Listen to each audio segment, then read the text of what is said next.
Alhamdulillah Gus, setelah kita membahas siapa saja yang berhak menerima zakat fitrah, Oke.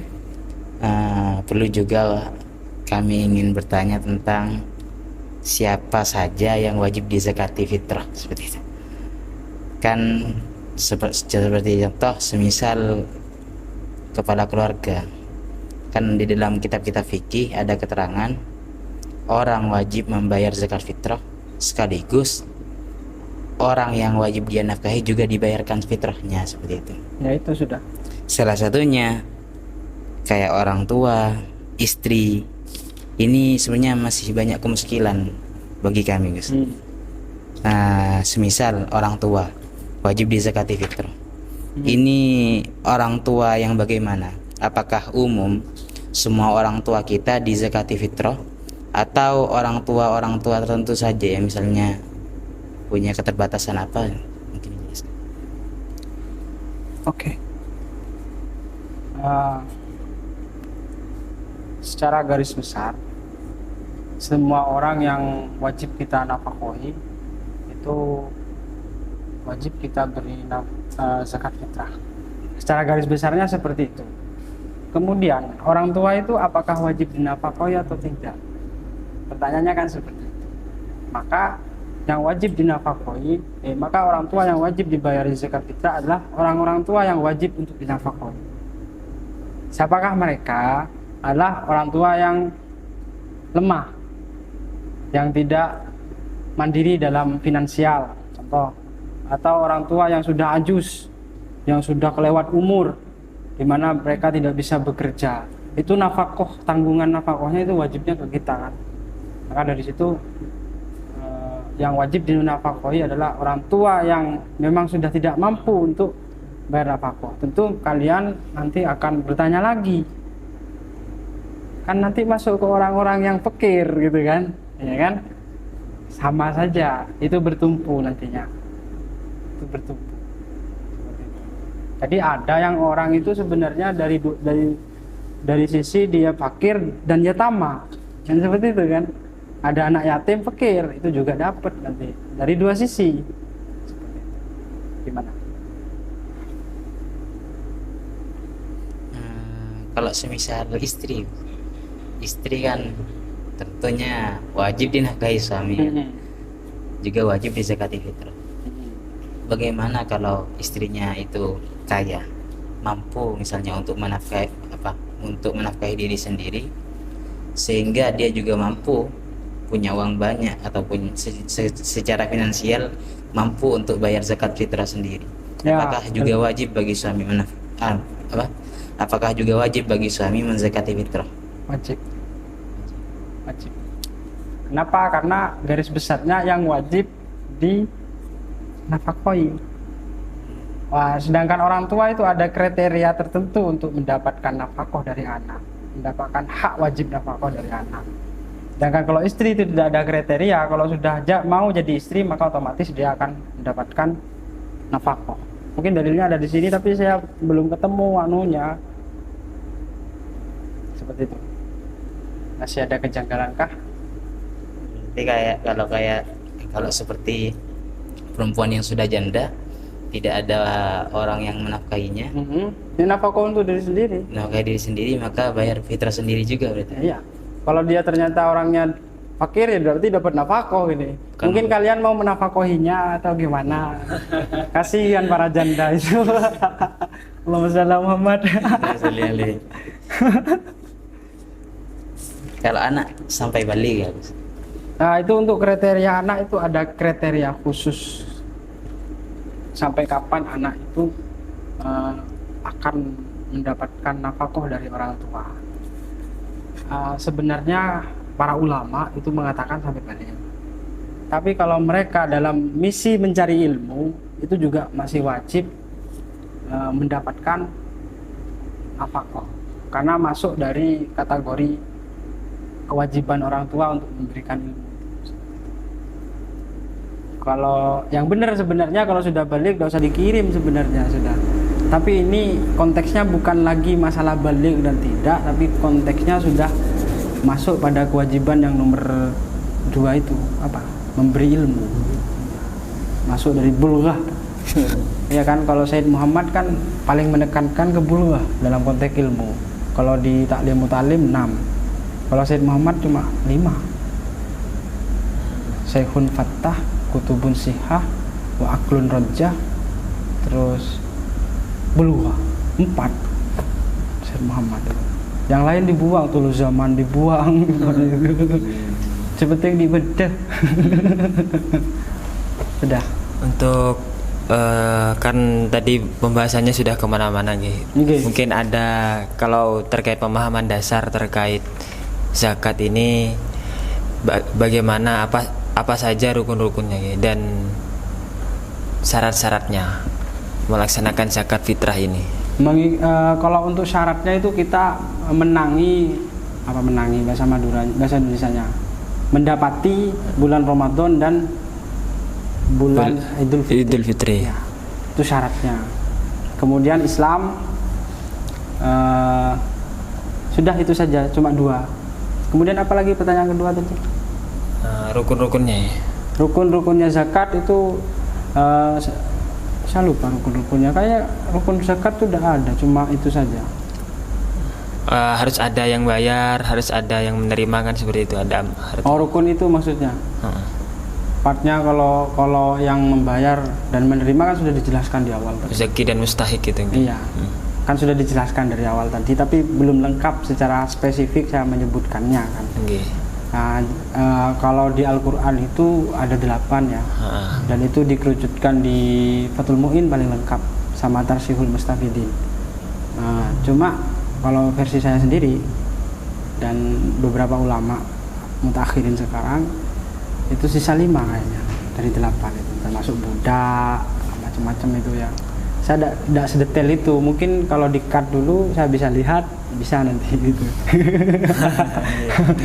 Tidak hafal saya. Karena menurut saya yang terpenting sekarang itu fuqara, masakin, ibnu sabil, yatama, sama mu'allafati qulubihim. Itu sudah 5 itu yang ada dalam konteks negara kita Indonesia untuk saat ini. Amiluz zakat tidak masuk versi saya untuk di Indonesia, karena beda dengan konteks amiluz zakat yang ada pada masa Rasulullah. Seperti itu. Kan di ayat Al-Qur'annya kan innamas shadaqatu lil fuqara wal masakin ila akhir ayat itu. Jadi kalau menurut jenengan untuk konteks sekarang ini hanya ada 5. Iya. Okay. Dan itu tumpang tindih, fuqara dulu, masakin, terus. Dan apakah untuk memberikan zakat ini, kalau tidak salah keterangan di Fathul Mu'innya itu harus 3 orang tiap golongan. Jadi fakir miskin 3 orang, fakir 3 orang, miskin 3 orang, dan satu golongan apa? 3 orang. Apakah seperti itu, Gus? Gak ada ketentuan khusus. Saya belum pernah baca sih. Apa memang saya yang khilaf? Tapi setahu saya untuk tasrifus zakat itu ya monggo langsung saja, siapapun yang ditemukan kriterianya. Cuma yang paling utama dari yang paling atas fuqara dulu, kemudian masakin, yatama, terus gitu. Perbedaannya mungkin perbedaannya fuqara dan masakin seperti kalau sekarang ini bagaimana itu, ya? Kalau masakin seperti kalian dan saya. Kalau fuqara itu wal gharimin juga masuk ya. Wal gharimin, rengsen di utang. Orang yang banyak hutangnya, yang kalau dikuskan harta bendanya itu habis semuanya. Itu termasuk juga. Kalau fuqara itu mereka yang mau dimakan hari ini itu belum ada. Untuk nafkah hari ini itu belum ada. Kalau masakin untuk nafkah besok dan hari ini itu masih ada, tapi tidak mencukupi. Itu masakin. Kalau menurut saya untuk konteks Indonesia sekarang, terutama di daerah Probolinggo, fuqara itu tidak ada. Beda dengan dahulu. Kalau sekarang itu orang itu untuk bingung cari makan tuh sulit. Jadi konteksnya cuma pada konteks masakin saja sekarang. Paling minimal masakin, guys. Iya, minimal masakin. Saya belum pernah menemukan fuqara di sini. Oh, baik. Berarti diberikan kepada satu orang dari satu golongan, satu orang fakir atau satu orang miskin misalnya, itu tidak apa-apa guys. Memang seperti itu guys. Juga ada yang menarik tadi terkait amil. Kalau menurut jenengan tidak ada amil yang berhak menerima zakat Nggih. untuk konteks saat ini. Ya. Tapi terkadang bagaimana praktek yang ada guys? Sekarang kan biasanya ada amil zakat yang ambil bagian dari Sejauh zakat-zakat mana saja sih itu. mereka ngambil zakat ke daerah-daerah itu? Paling cuma satu desa. Masa sampai kecamatan ada? Biasanya mereka hanya nunggu. Nah, malah tambah parah lagi itu. Cuma detek nang masjid pakai catatan gini sambil korokoan, sambil kerja, bede panitia saya bini sambil kerja. Wah, itu ironis menurut saya kalau dikasih zakat itu. Zakatin rokok bae. Jadi dalam konteks Indonesia tidak ada amil yang seperti pada konteks masa Rasulullah, di mana mereka jemput zakatnya ke Yaman. Jaraknya segitu jauhnya. Wah, mau disamakan dengan kondisi kita saat ini. Seperti keislaman pun di Indonesia kan hampir mirip di Mekah daripada di Madinah. Kenapa? Karena Islamnya masih Islam KTP. Bahkan kita ngikuti kaul yang kedua yang mengatakan sunnah itu udah masalah, dan zakat fitrah itu. Iya kan? Zakat fitrah itu bahkan menurut ulama Hanafiyah dan Syafi'iyah yang kaul qadim itu sunnah. Tidak wajib. Ada perbedaan pendapat ulama juga terkait dengan hukum zakat fitrah. Nah, kita kan ya kembali lagi ihtilaful ulama rahmatul. Dalam konteks kita yang paling pas untuk diterapkan tuh yang mana? Seperti itu. Kalau praktek yang sudah menyikapi praktek yang sudah ada Gus, terkait para amil zakat yang sudah mengambil bagiannya, apakah harus dikembalikan lagi atau gimana?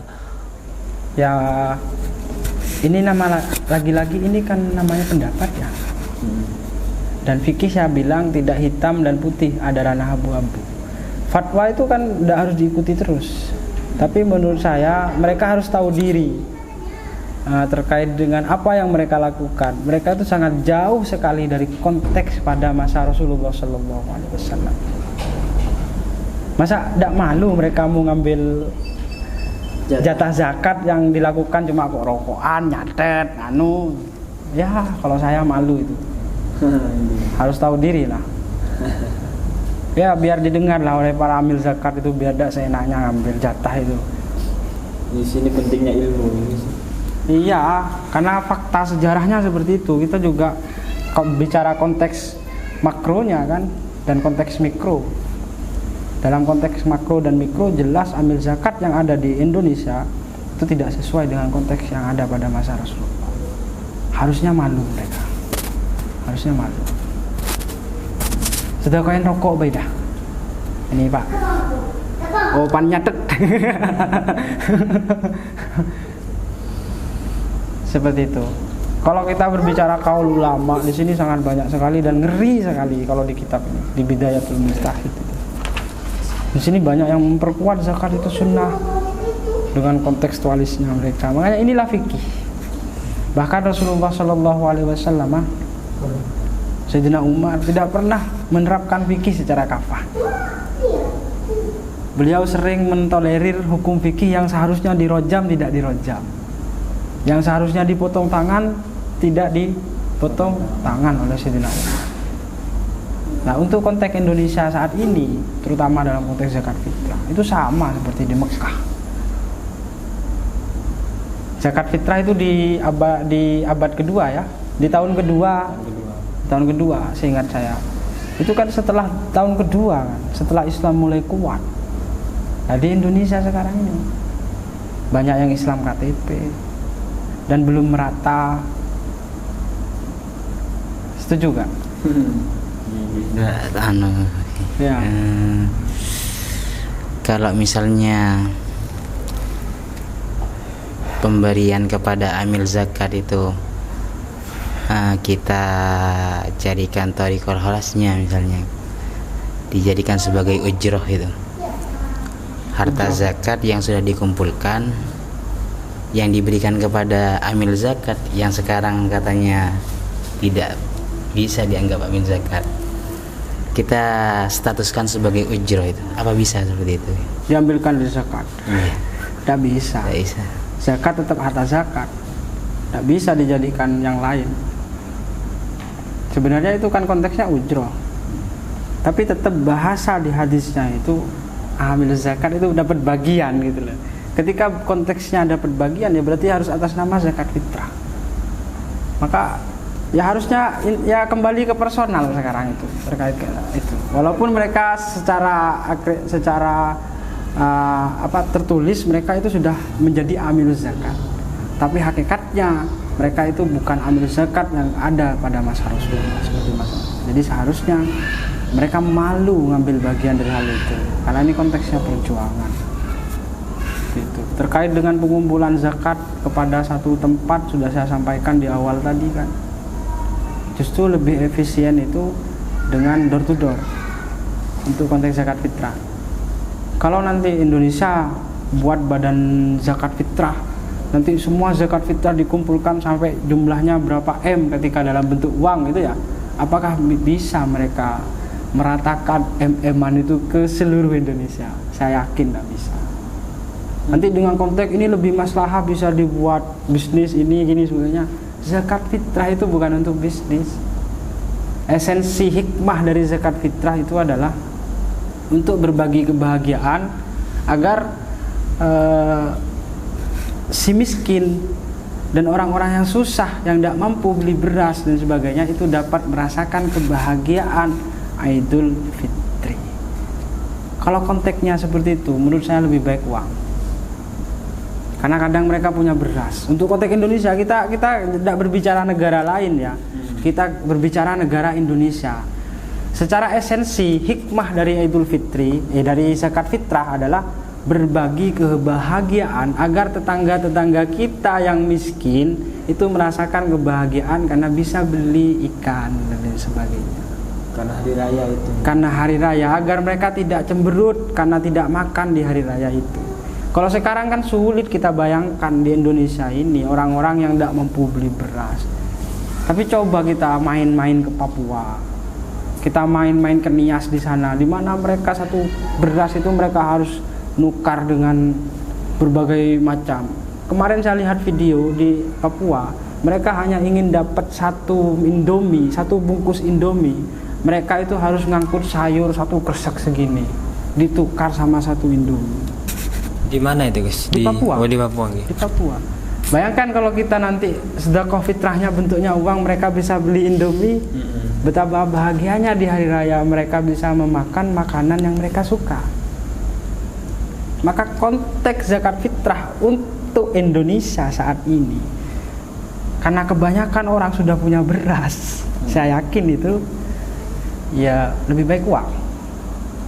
Karena kembali kepada hikmah diadakannya zakat fitrah. Semua ulama sepakat tuh, karena untuk berbagi kebahagiaan agar tidak cemberut di hari fitrah. Seperti itu. Makanya di sunnah hak makruh hukumnya ketika zakat fitrah itu diberikan setelah sholat Id. Nah aku lemah oh esensinya untuk agar mereka punya ikan, agar mereka nanak nasi sebelum Idul Fitri itu. Kalau diberikan setelah Id, ulama sepakat makruh hukumnya. Bahkan ada yang haram. Yang paling afdal. Yang paling afdol pagi berjendring tanah. Sebelum sholat gitu ya. Sebelum sholat Id dan sebelum subuh sampai sholat Id. Pokok berjendring tanah itu dah. Nah, karena ya kembali ke esensi yang awal itu, hikmah itu. Walaupun hikmah itu dalam syariat tidak bisa dijadikan pijakan hukum, bukan ilat. Tapi dalam kondisi kita, menurut saya, kan saya bilang dari awal, fikih itu bukan hitam dan putih, ada ranah abu-abunya. Disesuaikan dengan kondisi kita. Itulah kontekstualisasi dari ikhtilaful ulama rahmatun. Karena setiap pendapat ulama punya konteksnya sendiri. Kalau kita runut panjang nanti bisa sampai ke nikah versi Hanafi nanti ini. Tapi ada lagi ya terkait zakat fitrah? Ada. Ya. Kan kalau kita berbicara tentang zakat, sepemahaman kami dengan apa yang pernah kami ketahui juga, Nggih. zakat merupakan ibadatun maliyatun, ibadah yang bersifat harta. Ada sedikit proses muamalah di sana. Muamalahnya tapi bukan mubadal gitu. Mubadalah bukan serah terima, tapi muamalahnya lebih kepada Hibah. bagaimana kita bersosial dengan manusia melalui tabarruk gitu, tabarruk. Ternyata di antara zakat, sedekah, hibah sama hadiah ini ada keserupaan gitu. Nggih. Misalnya keserupaannya dalam hal pemberian, sama-sama memberikan sesuatu kepada orang lain. Kita ketahui sendiri di dalam muamalah, contohnya seperti hibah, orang kafir itu boleh menghibahkan sesuatu kepada orang lain sah, karena syarat agama di dalam muamalah tidak Tidak sepenuhnya dipertimbangkan. Nggih. Bagaimana ke dalam konteks zakat? Apakah orang kafir atau non muslim sah memberikan zakat fitrah kepada muslimin? Soalnya kan efeknya juga bermanfaat ke kita. Ada orang kafir mau memberikan zakat fitrah kepada kita, gimana? Ya bukan zakat itu namanya, kan tadi sudah disinggung syarat zakat fitrah itu apa. Ulama pada madhab ya sepakat, terus satu Islam, dua dapat bulan Ramadan dan bulan Idul Fitr. Ya apakah itu zakat? Ya bukan lah, karena tidak memenuhi syarat. Maka ketika itu bukan zakat, walaupun dibahasakan zakat, jatuhnya ke hibah nanti. Jatuhnya ke itu ruginya orang kafir. Mereka melakukan kebaikan tapi tidak ada manfaat untuk akhirat mereka selama mereka tidak mengikrar syahadat. Kalau berbicara tentang seperti di film Al-Izwal itu apa? Film Salman Khan itu yang Al-Izwal itu, manusia itu hanya ada dua, baik dan buruk gitu kan. Wah itu kacau nanti. Iya memang semua digariskan ya oleh Allah. Orang kafir, harta benda itu tidak ada kaitannya dengan sholat, dengan zakat fitrah kalau dalam konteks hubungan horizontal. Tapi kalau untuk vertikal, ikrar asyhadu an la ilaha illallah itu wajib. Apakah itu zakat fitrah? Ya bukan lah, walaupun ya kok memberi zakat ngereng, itu jadinya hibah jatuhnya nanti. Sedekah juga tidak bisa. Sedekah itu artinya apa? Pembenaran bahwa kita karena Allah, karena kita iman ke Allah, kita membantu sesama muslim. Pembuka lahikah kan gitu kan. Sedekah kan gitu kan. Kontekstualisasinya dalam bentuk barang orang cinta. Kamu kalau cinta ke wanita itu dikasih apa? Diberi coklat kan gitu kan. Itu manifestasi dari bentuk cinta kita gitu loh. Kalau ke istri diberikan cincin itu sebenarnya bukan bentuk cincinnya yang menjadi esensi, tapi Rasanya itu merupakan manifestasi dari rasa peduli kita ke istri. Kan seperti itu. Makanya jatuhnya tetap ke hibah, tidak bisa sedekah ataupun apalagi zakat fitrah. Jadi tidak dibenarkan kalau misalnya ada yang menamakan itu zakat fitrah. Apa perlu kita mencegah hal itu? Tidak perlu. Tidak perlu. Tidak perlu karena itu positif dan itu baik. Selama itu konteksnya ulfah antara sesama manusia dan itu diperintahkan oleh Allah, ya kita jaga saja bersama walaupun mereka namakan zakat fitrah kayak terserah, karena jatuhnya nanti ke hibah. Karena syarat utamanya Islam. Nggak bisa. Seandainya zakat fitrah itu bisa dikontekstualisasikan kepada hal lain, tidak hanya dizakatkan saja, wah sip banget itu. Karena jumlahnya bisa triliunan itu. Dalam bentuk uang dikumpulkan di Basnas ya. Nanti dibuat bisnis, buat bank, perhotelan gini untuk kesejahteraan rakyat miskin. Tapi sayangnya zakat fitrah ya kembali ke esensi awal, untuk berbagi kebahagiaan. Takut ada tetangga kita yang kekurangan ketika di hari fitrah, di hari bahagia. Seperti itu. Jadi banyak tangan banyak potensinya ya. Iya. Iya itu. Oleh Indonesia didiknya belente. Faktanya kan kacau terus ya. Kacau terus. Kami juga sempat berpikir seperti ini. seandainya zakat ini dijalankan dengan sebaik mungkin bisa menggantikan kedudukan pajak, itu bisa memakmurkan rakyat Indonesia. Ada sebenarnya, bukan zakat fitrah konteksnya. Zakat fitrah itu khusus ya, sifatnya khusus. Ada zakat yang lain kan? Maksudnya zakat secara menyeluruh. Iya, itu bisa kalau yang lain itu dikontekstualisasikan untuk pengembangan. Makanya saya kalau jadi presiden inginnya seperti itu, saya buat Baitul Mal yang isinya itu donatur sama zakat. Sayangnya saya bukan presiden ya. Iya, karena dari situ kita bisa bebas pajak nanti itu. Apalagi sekarang pajak kan lagi kacau lah. Banyak yang soki, rakyatnya iki-taki, dapat surat cinta dan sebagainya kan seperti itu. Insya Allah. Dan setiap ibadah kan tentunya membutuhkan niat ya. Niat kan ini qasdun bersamaan dengan amalnya. Ya.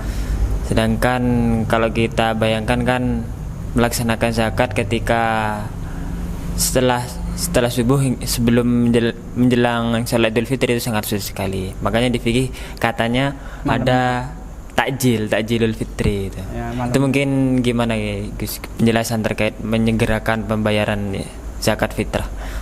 Ya, menyegerakan pembayaran zakat fitrah ada yang makruhkan, ada yang memperbolehkan dengan alasan tertentu. Boleh menyegerakan zakat fitrah dari 4 mazhab, itu boleh. Dan hukumnya mubah. Terkait dengan sunnahnya ya tadi yang saya sebutkan, seperti itu. Kenapa kok menyegerakan itu tidak boleh, dihukumi makruh? Karena belum dapat syarat yang kedua itu. Apa? Mereka mendapati Idul Fitri dan bulan Ramadan. Takutnya mereka mati gitu loh. Maka sebelum itu bukan menjadi zakat fitrah. Itu menjadi sedekah jatuhnya nanti. Makanya ulama, dan itu sudah hadis gitu loh. Makanya untuk ditakjil tidak masalah, dengan keyakinan husnudon itu bisa dijadikan pijakan hukum. Mereka akan sampai ke sawah lain itu. Walaupun syaratnya belum terpenuhi itu, tetap sudah jadi zakat fitrah dengan donnya. Jadi don itu dijadikan pijakan akhirnya. Itu yang membuat ulama banyak berbeda pendapat. Seperti itu. Mungkin itu doa. Kalau niatnya zakat fitrah, nawaitu an ukhrija zakatal fitri li nafsi. Seperti itu. Pada akad sama dengan akad. Di akad kan juga dikasih li nafsi. Nah, kalau dari kiai saya, Kiai Haji Ahmad Idris Marzuki Lirboyo, waktu itu saya masih ada di Lirboyo, masih di sana, mengeluarkan zakat fitrahnya itu dipegang berasnya. Jadi ketika mengatakan nawaitu an ukhrija zakatal fitri li nafsi lillah, pegang berasnya. Itu katanya barokah katanya. Kata beliau. Saya belum sempat cari dalilnya terkait megangnya itu ya. Apakah ini prakteknya Rasulullah Shallallahu Alaihi Wasallam ataukah ini sekedar pendapat ulama? Tapi beliau selalu mempraktekkan dipegang. Saya belum sedetail itu nyarinya dulu, tapi saya mempraktekannya seperti itu. Kalau nanti kita mengeluarkan untuk anak kita, nawaitu an ukhrija zakatal fitri liman lazim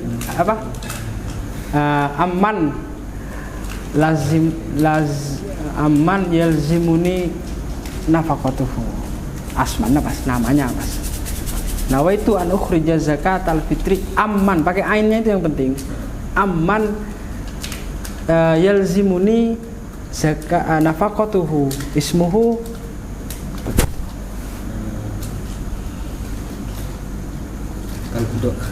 Kalau masyarakat yang tidak tahu atau awam mungkin gak apa-apa ya pakai bahasa Madura niatnya.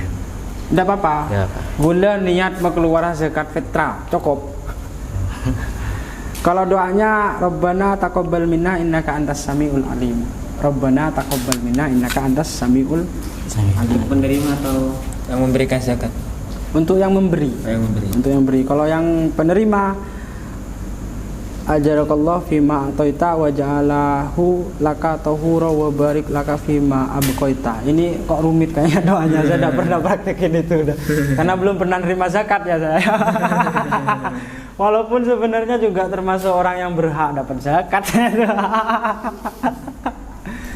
Karena saya jarang menerima zakat, jadi saya tidak hafal doa untuk penerimanya. Tapi saya bacakan aja, di sini ada teksnya, nanti sampean selipkan di videonya itu.